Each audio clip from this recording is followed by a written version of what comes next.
કૂતરું. પછી આ pig. આ કોણ છે? સસલું. Very good. આ કોણ છે? બકરી. આ કોણ છે? કેટલું છે? કોણ છે?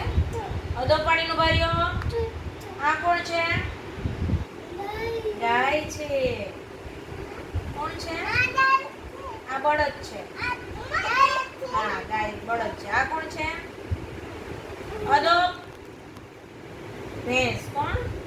આ કોણ છે? ઊંટ છે. અધો પાણીનું બોરે. આ કોણ છે? આ ગધેડો. ગુડ. આ ઘોડો છે. પછી આ કોણ છે? ફિશ. આ કોણ છે? ડોલ્ફિન. આ કોણ છે? ફિશ છે. આ કોણ છે? જલઘોડો છે. કોણ છે? ઓક્ટોપસ છે. ઓક્ટોપસ